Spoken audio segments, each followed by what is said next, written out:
Plus que 4 jours avant la fin du SILA, le Salon international du livre d'Alger, le rush est désormais quotidien et ne se limite plus au week-end seulement. En plus des simples badauds ou de ceux qui viennent faire des emplettes, il y a aussi des ministres qui viennent découvrir le formidable monde de la littérature. Nabila Houssine les a rencontrés aujourd'hui. Il faut dire que cette 20e édition du SILA aura connu un engouement exceptionnel. Sous le parrainage du ministre de la Culture Azzedine Mihoubi, présent aujourd'hui, qui se dit ravi de l'organisation.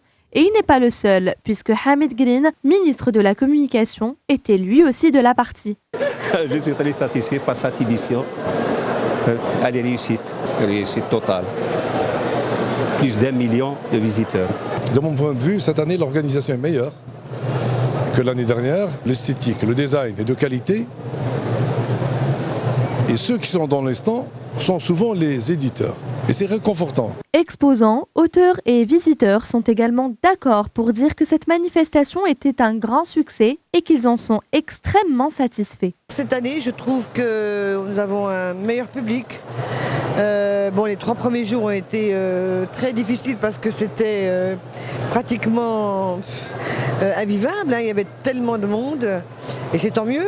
Par rapport aux précédentes éditions, cette année, il y a beaucoup de monde. C'est très bien organisé et je félicite le ministère de la Culture. La présence des auteurs sur les stands est fortement appréciée par les amoureux du livre. Nous en avons rencontré 3 ce matin et ils nous parlent de leurs œuvres comme de leur amour de la littérature.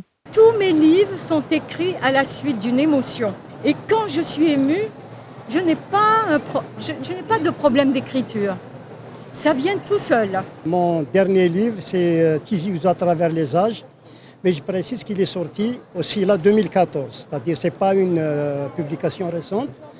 Donc dans ce livre, je raconte un peu l'histoire de la ville Tizi Ouzou, de la Kabylie et de l'Algérie tout entière. Ce livre, en tous les cas, on peut dire que c'est un livre de sociologie, mais il est avant tout un livre de culture générale et je l'ai construit de manière à vulgariser les idées de Smaïn Lacher. Il faut croire que le SILA est un véritable hymne à la lecture. Ce sont tous les courants de la pensée algérienne qui y sont représentés. Il y en a pour tous les goûts et pour toutes les convictions intellectuelles.